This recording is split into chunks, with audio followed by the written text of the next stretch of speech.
¿De quién si no? Todo este es un programa popular y de humor. Y como nos gustan los tópicos y los lugares comunes, hablamos de aquello que se habla todo el tiempo. ¿Quién no habla de Mozart hoy día? Bueno, basta poner el programa de Neustadt, el de Tinelli, los noticieros, Todo. todo el mundo hablando de Mozart, cuando ellos están hablando de Hegel, de Kierkegaard o de esas cosas. Sí. Tendría que haber algún resquicio para aquellos temas elitistas, como por ejemplo los hermanos Schockländer, Sí. el Plan Caballo, esos Sí. temas que se supone que configuran el Eso es lo pensamiento, importante, además, ¿eh? el pensamiento profundo. Mientras que hay otro pensamiento que es de evasión, Sí. que Frívolo, va. frívolo, que consiste en hablar de la muerte, del amor, de la angustia y de esa. Eso. La gente profunda habla de las máquinas que han instalado en los colectivos. Bien. Mozart, por hablar de un tema frívolo, nace en Salzburgo, no es que el nacimiento sea un tema frívolo. Bueno. En 1756, y no era austríaco, porque Salzburgo era en aquel entonces una ciudad bávara, ya que no bárbara. Su padre era músico también, no el suyo, Jorge Dorio. No, Dios lo perdone. Sino el padre de Mozart, Leopoldo. Leopold. Era músico y al mismo tiempo ayuda de cámara del conde de Thurn. Y esto era común, ser a un tiempo músico y ayuda de cámara. ¿Por qué? Los nobles tenían a veces exiguos presupuestos que no les permitían mantener al mismo tiempo una dotación de servidores y otra de músicos. Entonces, tenían la precaución de contratar músicos que al mismo tiempo pudieran servir, por ejemplo, de cocineros o de... Un ballet y un ballet. Sí. Leopoldo, el padre, no era un mal músico, pero bueno, tampoco era un genio. Era una época en donde salían buenos músicos debajo de las piedras. Como hongos después de la lluvia. Sí. Como no era tonto tampoco, advirtió enseguida la inteligencia precoz que tenía su hijo. Y también tenía una hermana, Wolfgang, que se llamaba Mariana, y que era unos años mayor que él, que también tocaba muy bien el clavecín. Entonces el padre hizo lo que tantos. Bueno, digamos, exhibió a sus hijos por ahí. No era tampoco un mal sujeto, pero bueno, lo hizo. Wolfgang tocaba el violín, no solo el clavecín, tocaba el violín, tocaba muy bien el violín. Y además ya a los 6 años había compuesto un minueto, que es la primera de las 600 obras que compuso. Y bueno, primero actúan en Salzburgo, luego en Múnich, y el chico tiene realmente grandes habilidades porque descifra partituras a primera vista, improvisa sobre cualquier tema que se le dé, toca el clavecín con las teclas cubiertas por un paño, es decir, hace pruebas más bien de pirotecnia y de circo que no de música, pero sostenidas evidentemente por un gran talento musical, si bien algunos no reconocieron eso, pero no importa. Digo, cuando era chico, pensaron que eran como tantos niños prodigios, que se agotan poco tiempo después, poco tiempo después. Lo lleva a Viena, viaje largo, en Ypres va a un monasterio de monjes franciscanos, se trepa a la tarima del órgano, toca allí, y es tan inolvidable lo que hace, que los monjes graban y todavía está allí el nombre del pequeño Mozart en la madera del instrumento.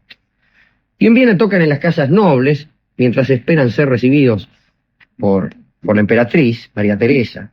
Finalmente lo reciben ahí, en Schönbrunn, que es aquel castillo del que hemos hablado alguna vez, de los Habsburgo. Castillo de la mala suerte, dicen algunos. Ya hemos hablado de la mala suerte de los Habsburgo, del pobre Maximiliano de Habsburgo, de Rodolfo. Vamos, de Sisi. Y después de todo no era un Habsburgo, pero bueno. La pobre Romy Schneider, que se casó. La pobre Romy Schneider, como sabemos, es de la familia Habsburgo. Sí. Habsburgos también, no nos olvidemos, Álvaro querido de Diego, eran los reyes de España. ¿Cómo no? Carlos I, Felipe, y así hasta el pobre Carlos II el hechizado, que fue el último de los Habsburgos que reinó en España, y después ya vinieron los Borbones. Pero bien, era esa familia. Y ahí toca Mozart. La emperatriz era María Teresa. El Dorima de la emperatriz creo que era Uno de Lorena era. Bueno, pero la hija de ellos, una hijita que juega con Mozart, es se llama María Antonieta. Y bueno, casará mal, pobre. Pobre. Casará equivocadamente porque va a casar con Luis XVI, y tan justo, ¿no? Justo. Justo. Sí, sí, sí. Dicen algunos, y yo no lo creo, que Mozart jugando le dijo, algún día te casarás conmigo, pero esas son cosas que se inventan después para redondear las historias, ¿no? De todos modos hubiera hecho mucho mejor negocio casándose con Mozart. Sí, señor. Y no perdiendo la cabeza, sino mal. Pero hubiera corrido la liebre porque Mozart nunca tuvo mucho dinero. Hay Pero gente que con tal de tener dinero es capaz de perder la cabeza. incluso casarse con Luis XVI, sí. Sí. Toca también en París, ahí está con el rey, que no era Luis XVI, sino Luis XV. Está la Pompadour, que parece que le niega un beso, hay también una anécdota. Parece que Mozart le pone la cara para que la Pompadour le dé un beso y la Pompadour se niega. Bueno, todo pinta bien, pero se enferma el pequeño Mozart. Le agarra una escarlatina de padre y señor mío, se gastan toda la guita en médicos. Y bueno, el entusiasmo de los nobles cae y se tiene que volver a Salzburgo. El éxito había durado solamente 3 meses. Vuelven a París, hacen otro concierto ante el rey, no les va bien.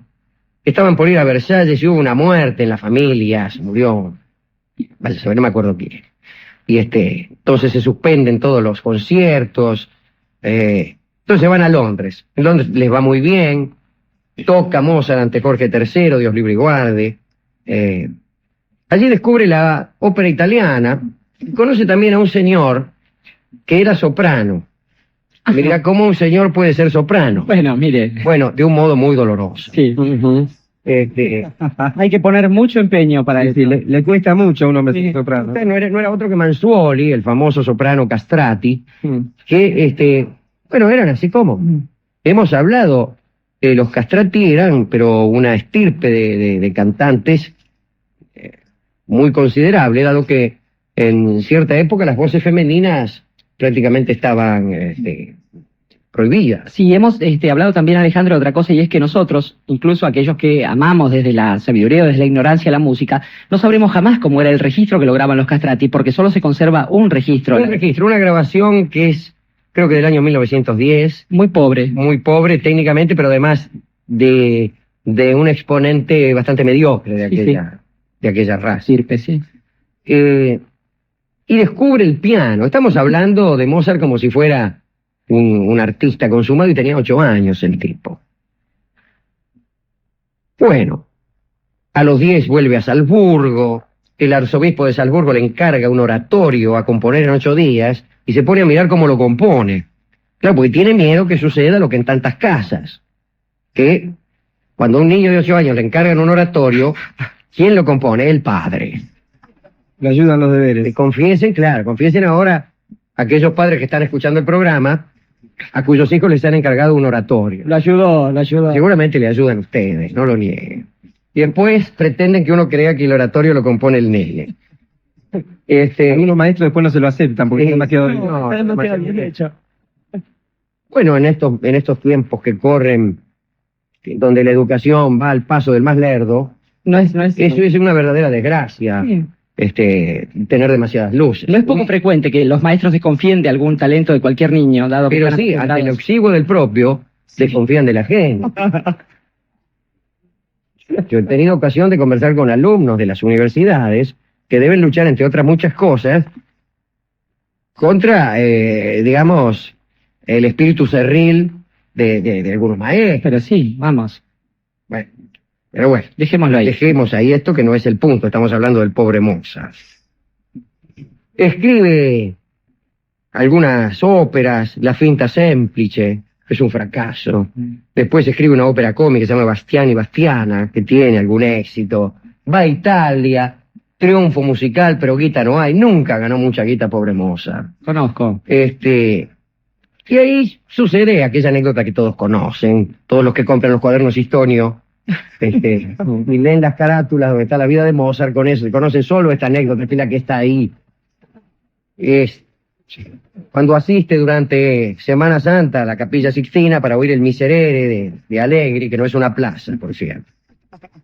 Y estaba prohibido sacar fotocopias, iba a decir que No solo estaba prohibido. Estaba prohibido por anacrónico, claro. Sí, los anacronismos estaban prohibidos. Era brujería. Estaba prohibido sacar copia de la partitura. Si ir al maestro y decirle, escúchame, présteme la partitura que le voy a sacar copia. No, no se podía. Pero Mozart fue, la escuchó, volvió a la pieza y la escribió. Y después volvió al otro día a ver si estaba bien y no le había errado ni uno. Se entera el Papa de esto y en virtud de esta infracción lo condecora con la orden de la Espuela de Oro, con el título de caballero. No es el primero que es honrado por una infracción.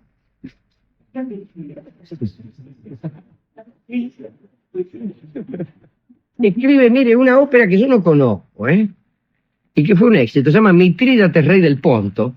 Sí conozco a Mitrídates, rey del Ponto, sí. Si no estoy equivocado, Mitrídates era aquel que tenía miedo que lo envenenaran. Claro, sí. Entonces, iba tomando pequeñas dosis de distintos venenos para acostumbrar su cuerpo a estos especímenes, ¿no? Y lo mataron en el baño con un almohadón. No había tenido la precaución de ir tomando pequeños almohadones. De irse asfixiando de a poco. Bueno, el viaje por Italia dura 15 meses. En Nápoles pasa lo que solía pasar con los músicos demasiado buenos. Con los jugadores de fútbol. Sí. Le dicen que tenía un pacto con el demonio. Y decían que ese pacto estaba relacionado con una sortija que él tenía en la mano izquierda. Entonces él en medio del concierto saca la sortija y la arroja, como diciendo, ¿no ven? Que el pacto es de otra índole. Bueno, vuelve a Salzburgo y allí está 30 meses y compone y leo.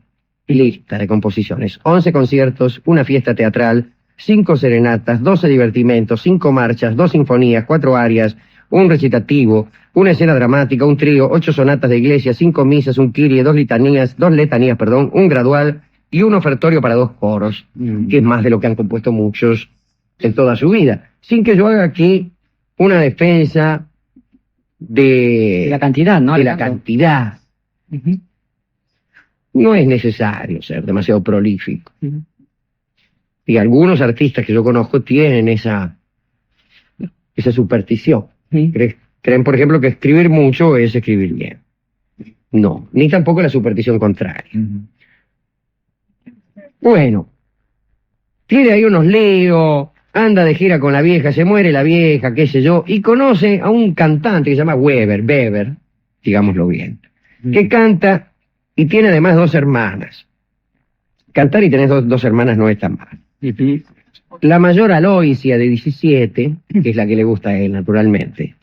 Y la otra Constancia, de 10. Constanza, 10 años, todavía un poco pequeña. Un poco nomás. Primero se enamora de Aloysia. Hay unos entreveros. Aloysia lo pianta, que se al final termina casándose con Constanza, bastante después, por cierto, en 1782. Constanza parece que no es fea, pero tampoco es bonita, según el mismo Mozart. Es del montón.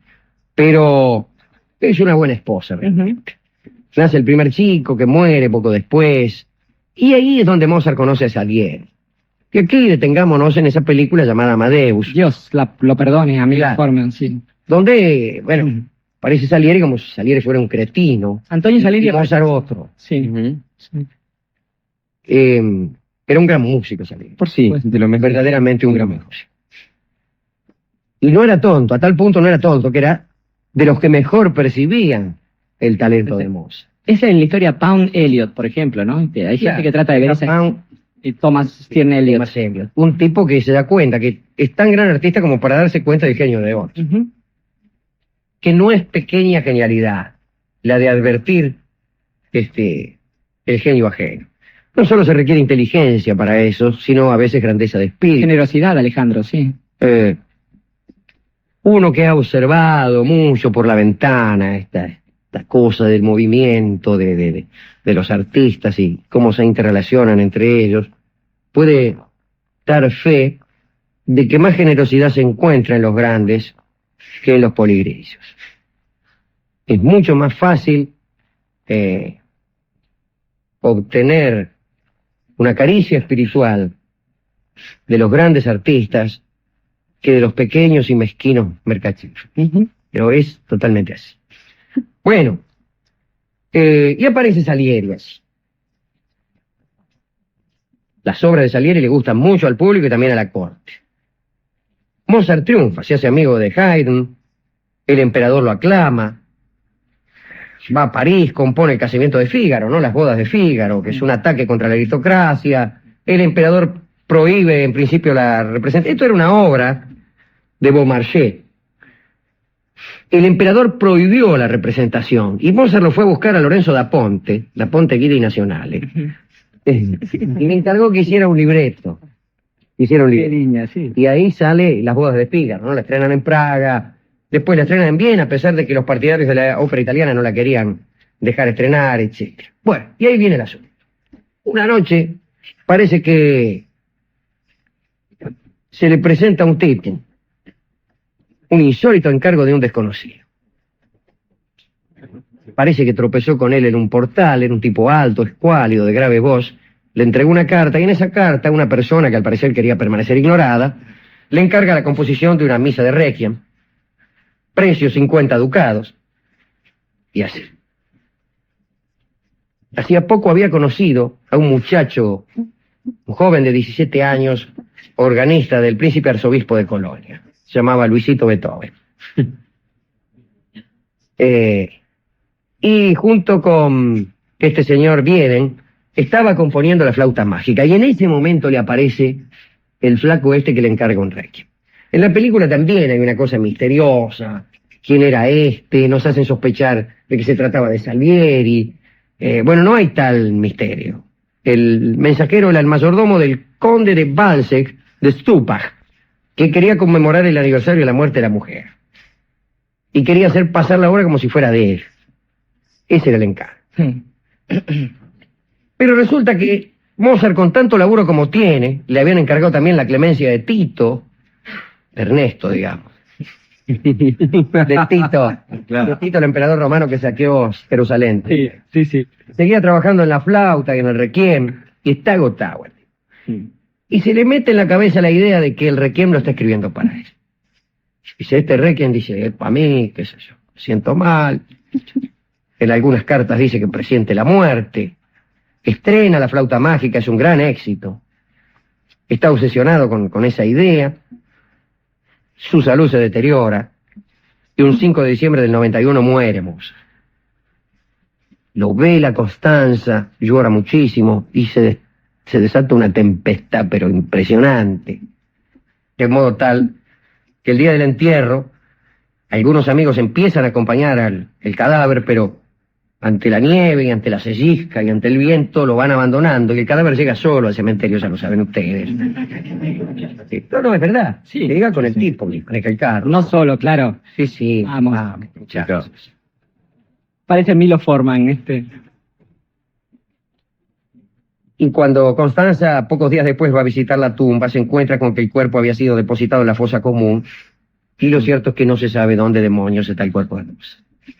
Sobre lo que viene después hemos hablado alguna vez. Si Constanza, si aquel tipo que se casó con ella, en fin.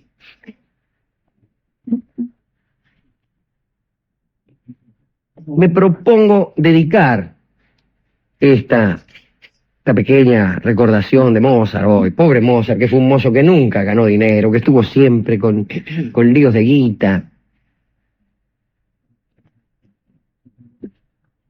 A las criaturas excelentes, que suelen por esa misma excelencia tener dificultades en la sociedad en que les toca vivir. Digo, esta es la contribución pequeña que hago yo a la dedicatoria que ahora va a hacer Doria. A mí me gustaría dedicárselos a ellos. A los que han tenido, decía Almafuerte, gravita sobre mi testa la maldición del laurel. Él sentía la actitud poética como una maldición. Como una maldición. Y Mozart, que a pesar de todo tiene una obra llena de felicidad, no es la obra de Mozart, la obra de un artista deprimido y triste, a pesar de que tuvo una vida dificultosa. Escuchen ustedes a Mozart y es la obra de un tipo que vive la vida con intensidad, casi uno de los pocos ejemplos de alta expresión artística de un artista que parece satisfecho. Si bien la música no es el arte más adecuado para juzgar la satisfacción o la tristeza del autor, porque es un arte no alusivo. Si bien todos sospechamos que los tonos menores son tristes y los mayores alegres, resulta un poco difícil advertir, por ejemplo, el ateísmo de un compositor, o la opinión geográfica, o lo que un compositor opina sobre la política de Rusia. Cosa que, por ejemplo, un escritor es bastante fácil. No siempre. No siempre, pero bueno, digamos que leer a Tolstoy nos esclarece más sobre la política rusa que escuchar a Rimsky-Korsakov. Sí, quizás. Escuchar la heroica en ocasiones también nos hace ver alguna idea sobre la política francesa. Se juzga que los cañonazos de 1800, de la abertura de 1812, son un relato de la invasión napoleónica. Sí, no son. No son. Y si lo son, son malos. Si a usted le parece que un cañonazo es un relato de la invasión napoleónica, permítame decirle que Que no son malos, además están equivocados. Pero... quien ha escuchado el relato de una invasión, los ha escuchado todos. Sí. Bueno, pero mi intrusión en esta parte de los dedicandos es con relación a aquellos que por ser geniales sufren. Es menester decir, Alejandro, iniciando esta dedicatoria, que, correcto, por supuesto, sería el primer territorio en el que uno se fija, pero también es necesario decir que hubo una época en que uno podía pensar en el qué dirán dentro de 200 años, y era el caso de Mozart, era el caso de Modigliani, era el caso de tantos otros artistas. Quizás los tiempos que nos toca vivir son de otro orden, y entonces uno incluso puede pensar en otros niveles de grandeza, en otra dimensión. Quiero decir con esto que cuando un hombre se enfrenta a una obra o a la propia vida, que es lo más parecido a una obra también, no necesariamente puede pensar en esos términos. No todos podemos aspirar, y aun cuando aspiremos a eso, a ser Mozart o a ser Alighieri o a ser algún grande, pero sí a lo que podemos aspirar todos, absolutamente todos en esta tierra, es a tener por lo menos un momento de grandeza. Quiero sumar a los dedicandos de este bloque del programa, a los que usted dijo, a esos genios que tuvieron esa desgracia, aquellas personas que por lo menos en un momento de su vida tienen ese ratito, esa especie de actitud, tienen si no una obra, un gesto de grandeza plena, un gesto de generosidad. Y creo que les pasa lo mismo, y les pasa tan trágicamente como a los grandes, esta cosa de no tener del otro lado como respuesta, algo así como el reconocimiento de ese gesto. Esto por supuesto es triste y esto por supuesto va a marcar el resto de la historia de la humanidad casi seguro, pero quizás lo único que salva a la humanidad es la posibilidad de que si un hombre no es Mozart, no es Dante, no es uno entre los más grandes, por lo menos tenga a lo largo de su vida un momento de esa grandeza. Es difícil de ilustrar esto y seguramente vamos a cometer la canallada de, dado que somos gente rústica y bárbara, interrumpir esto que vamos a ofrecer ahora, que es el segundo movimiento del concierto para clarinete de Mozart ejecutado por la Orquesta Amigos de Praga, para todos ellos que alguna vez han tenido, aunque sea en su vida, un momento de grandeza.